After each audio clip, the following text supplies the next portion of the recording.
ఓం శ్రీ గురుభ్యో నమః. హరి ఓం. ఓం గణానాన్త్వా గణపతిం హవామహే కవిం కవీనాముపమస్రవస్తం జ్యేష్ఠరాజం బ్రహ్మణస్పతానః శృణ్వన్నోతివిశ్చేదసాదనం. శ్రీ గురుభ్యో నమః. ఓం శ్రీ వల్లీదేవ సమేత సుబ్రహ్మణ్య స్వామి నమః. ఓం శ్రీ హరిహరపుత్ర అయ్యప్ప స్వామి నమః.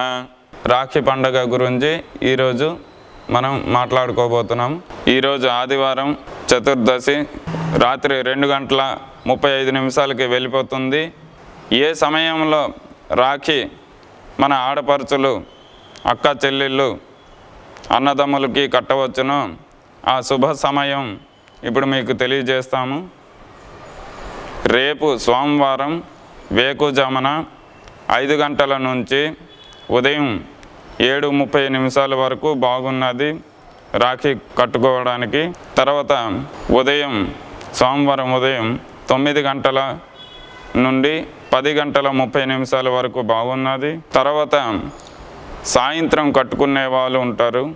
సాయంత్రం 5 గంటల నుంచి 6:30 వరకు రాఖీ కట్టుకోవడానికి చాలా బాగున్నది. ఈ యొక్క రాఖీ పండుగ మనం చేయబోయే కార్యక్రమాలన్నీ విజయవంతంగా కలగాలని మన ఆడపడుచులు అక్క చెల్లెళ్ళు కట్టడం జరుగుతుంది.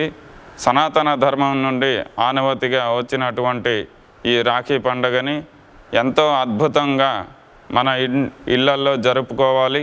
వారికి అన్న తమ్ముళ్ళకి తీపి వస్తువు ఏదైనా రాఖీ కట్టిన అనంతరం తినిపించాలి. ఆ ఒక ఆడపడుచులు మనకి ఎంతో సంతోషంగా రాఖీని కట్టడం జరుగుతుంది. ఈ యొక్క రాఖీ కట్టడం వల్ల మనకి చేయబోయే కార్యక్రమాల్లో విజయం కలగాలని వాళ్ళు మనస్ఫూర్తిగా మనకి కట్టడం జరుగుతుంది. కావున ఈ యొక్క రాఖీని వీలైనంత వరకు మన చేతికి ఉంచుకోవడం చాలా మంచిది.